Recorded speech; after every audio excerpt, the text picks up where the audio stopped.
Ele está no meio de nós. Proclamação do Evangelho de nosso Senhor Jesus Cristo, segundo São Marcos. Glória a vós, Senhor. Naquele tempo, um mestre da lei aproximou-se de Jesus e perguntou: qual é o primeiro de todos os mandamentos?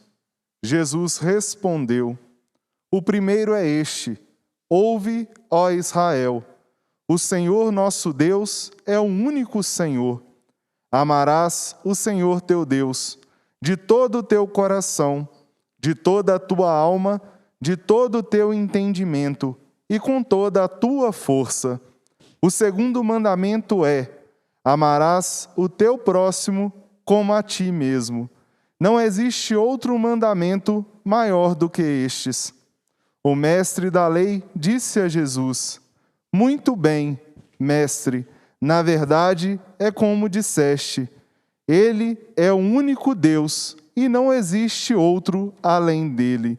Amá-lo de todo o coração, de toda a mente e com toda a força é amar o próximo como a si mesmo. É melhor do que todos os holocaustos e sacrifícios.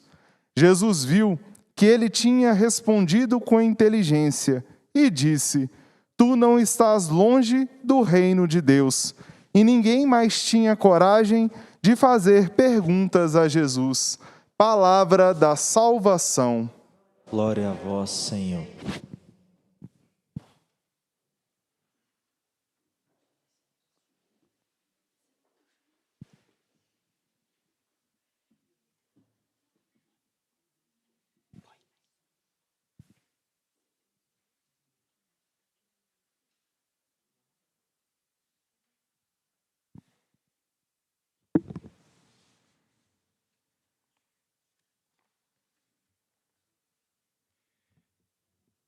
Caríssimas irmãs e irmãos, mais uma vez, como uma criança entusiasmada, quero manifestar a minha alegria de receber cada um de vocês nesta casa de Nossa Senhora.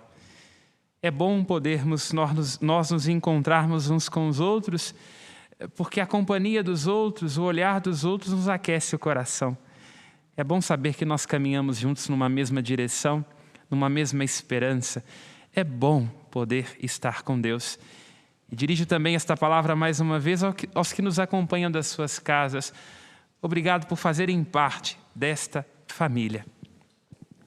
Pois bem, há uma palavra que percorre todas as leituras que nós escutamos hoje, na liturgia deste dia que o Senhor fez para nós. Quando nós lemos a Bíblia, quando nós meditamos as Sagradas Escrituras, a gente tem que se permitir que sempre será alcançado por alguma palavra. Nenhuma história da Bíblia, nenhuma narrativa, nenhuma expressão, nenhum salmo foram colocados no lugar onde foram colocados na Escritura à toa. Cada palavra, cada expressão, cada história é um convite para que a gente seja capaz de comparecer diante de nós mesmos. A Escritura é sempre útil para nos provocar, para nos motivar, para nos devolver a esperança, para nos ajudar a continuar seguindo. E hoje há uma palavra especialíssima que percorre todos os textos e que é uma palavra que sempre nos ajuda a comparecer diante de nós, que é a palavra amor. Uma palavra tão simples, 4 letras, uma palavra tão usada e tão gasta hoje em dia, às vezes utilizado até para dizer o seu oposto, porque não raro usa-se o amor para justificar até atrocidades. Mas é uma palavra que, para nós cristãos, é revestida de um sentido único, todo especial.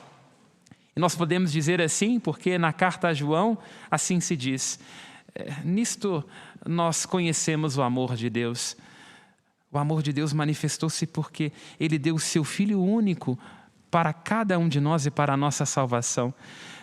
Nisto nós sabemos se conhecemos a Deus, porque Deus é amor, e todo que ama nasce de Deus e conhece a Deus. João nos ajuda a entender, e esta é a preciosidade para nós cristãos, que a palavra amor para nós não tem a ver só com romance. Não é uma palavra que para nós cristãos é um privilégio só dos apaixonados, mas o amor é para nós a essência do próprio Deus. Nenhuma palavra é capaz de conter Deus.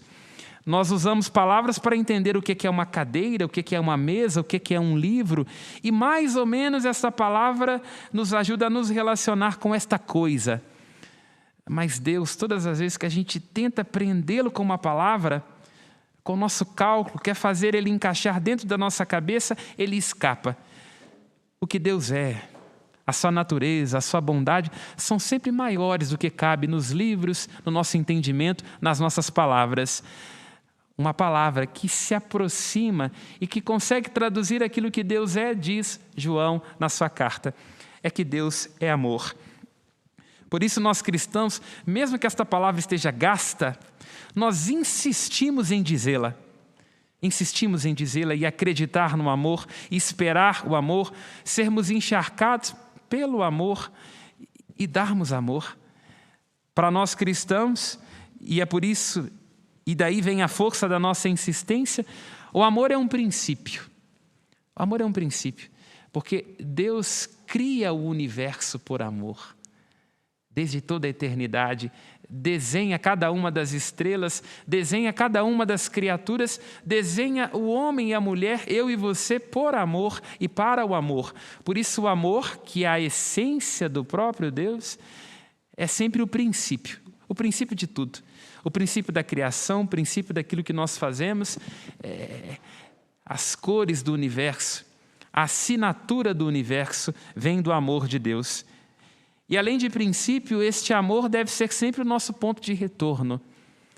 De segunda a sexta, quando nós nos encontramos agitados, provocados, quando alguém nos desafia, quando alguém nos provoca e a gente se sente cansado e desanimado, é preciso colocar amor, temperar com amor, porque o amor cura, o amor restaura, o amor nos devolve a nós mesmos, e o amor não é só um conceito, como digo, não é só uma palavra bonita, mas é algo que é experimentado naquilo que há de mais concreto das nossas vidas. É preciso que a gente, durante o dia, e sobretudo nos momentos de dificuldade e de cansaço, deixe-se ser curado e alcançado pelo amor de Deus. Este olhar do Deus que nos criou, que conhece inclusive as nossas falhas, mas que não desiste de nós. Esta é a fonte da nossa esperança, é o nosso princípio, é este lugar que nós temos que retornar continuamente para não perdermos a esperança, para que a dor, para que os desencontros da vida não nos cansem e nos levem a passar da aflição à desesperança. O amor é princípio, o amor é lugar de retorno. E é sobre este amor que fala a primeira leitura que nós escutamos. Na primeira leitura que escutamos, Deuteronômio 6, encontra-se presente o chamado Credo de Israel. Nós católicos temos um credo, aquela oração que a gente aprende desde muito pequeno. Creio em Deus Pai Todo-Poderoso, Criador do céu e da terra. Se nós observamos cada frase desta oração, nos ajuda a entender o mistério de Deus e o nosso mistério.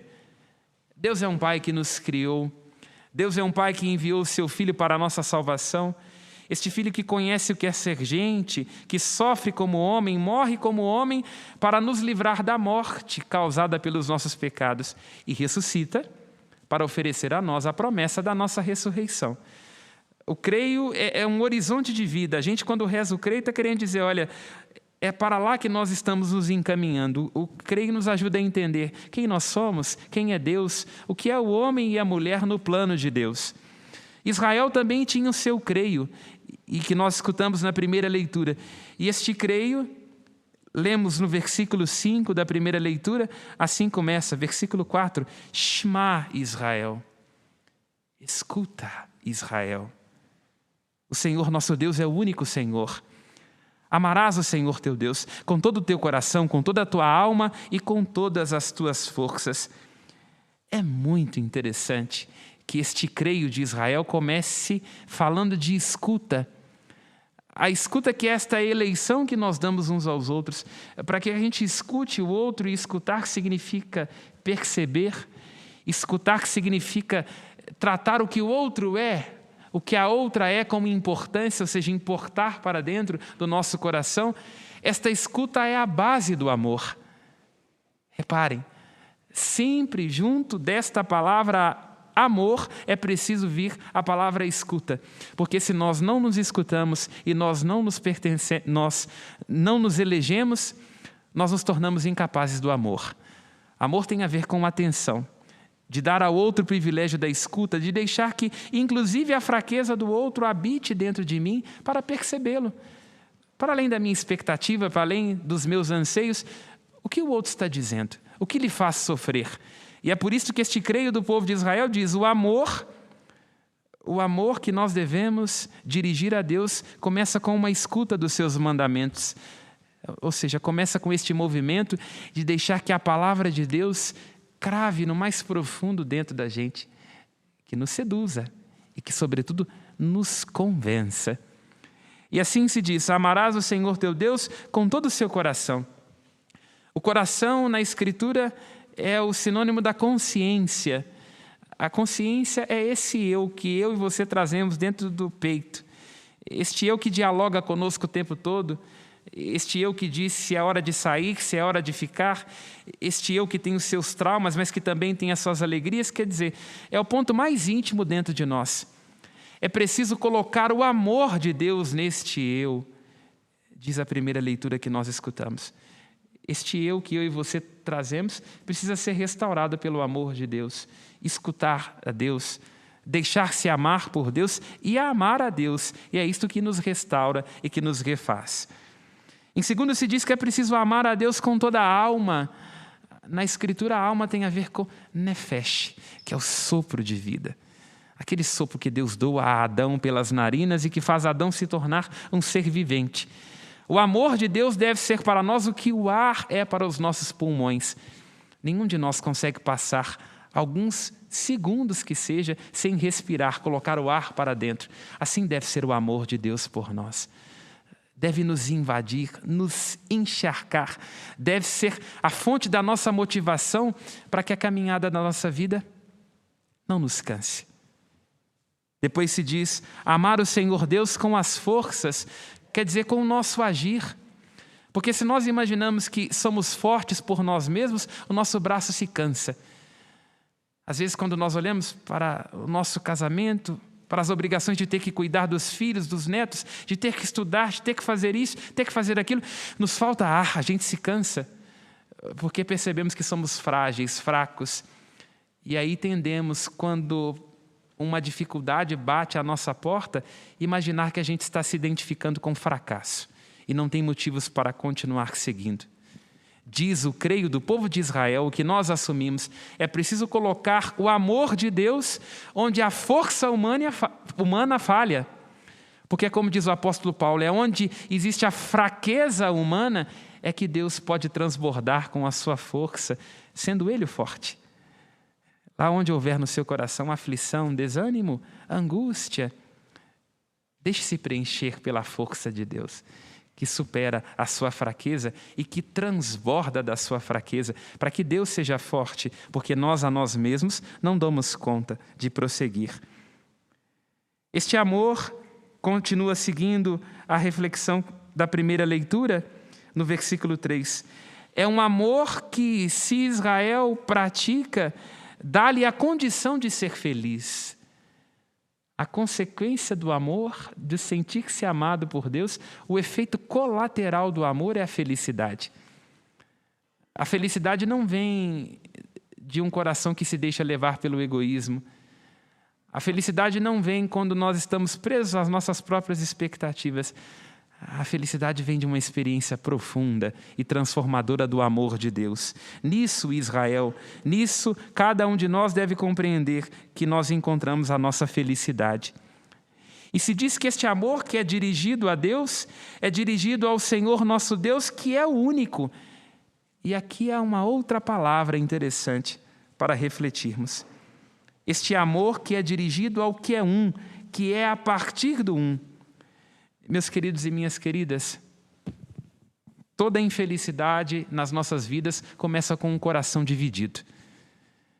Imaginemos, por exemplo, quando nós nos afastamos deste amor e deste bem que é Deus e tendemos a nos preocupar mais com bens que passam, com bens que seduzem os olhos, mas que não trazem ao nosso coração a felicidade. Nós nos encontramos num caminho de dispersão. Um coração se divide, o coração se rasga quando deixa de buscar em Deus e passa a buscar nas outras coisas o que só pode ser dado pelo amor de Deus.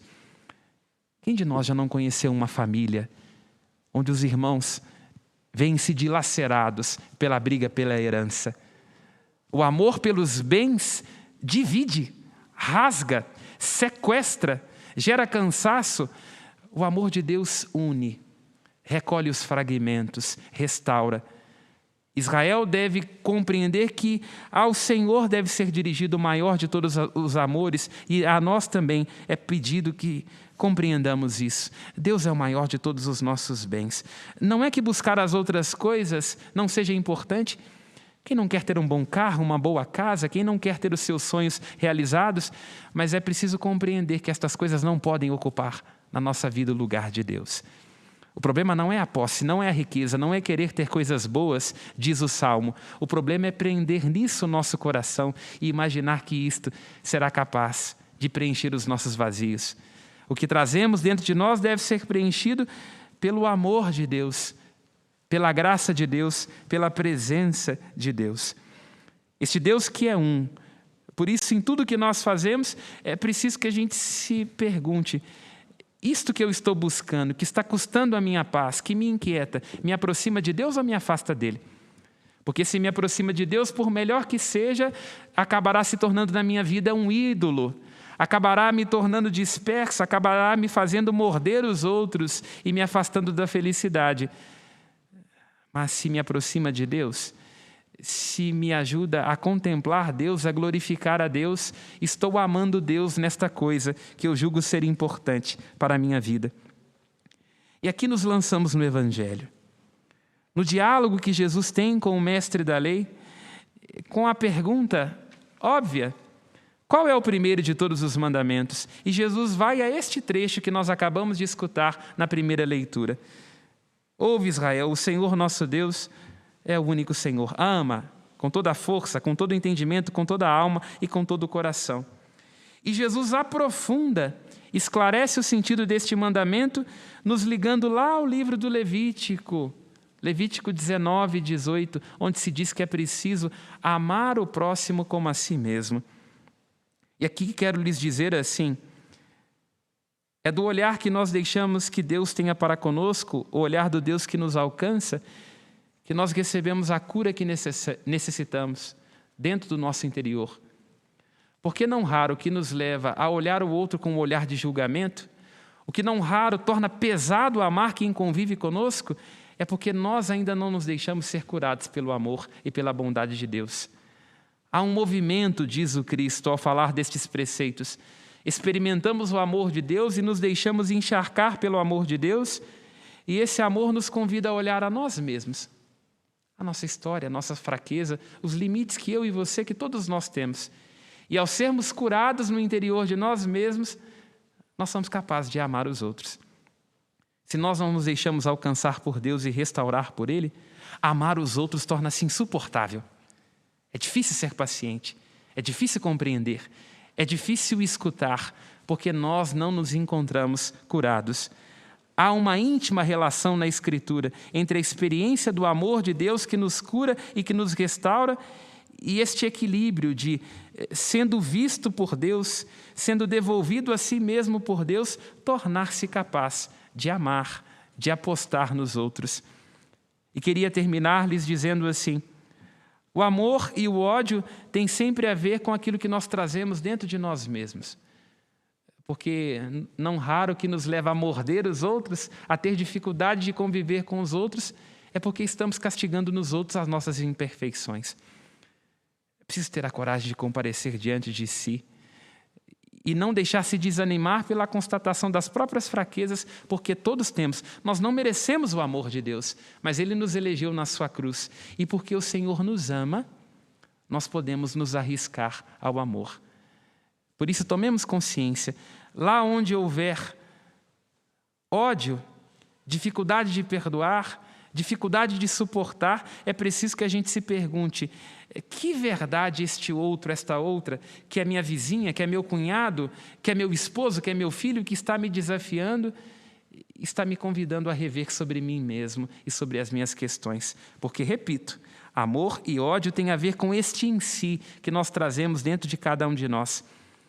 Se nós fazemos uma experiência do amor de Deus, aquela que cantamos nos Salmos, do amor de Deus que é refúgio, para que a gente não tenha necessidade de mendigar outros amores, se a gente faz a experiência deste amor que cura e que nos faz estar em paz com a verdade das nossas pessoas, porque somos todos limitados, todos frágeis, nenhum de nós dá conta sozinho, mas preenchidos pelo amor de Deus e em repouso da verdade que nós somos, não daquilo que a gente quer aparentar nas redes sociais, daquilo que a gente quer exibir, mas daquilo que nós somos, com as nossas luzes e com as nossas sombras, será sempre possível, apaixonante e realizador, apostar nos outros e amar os outros.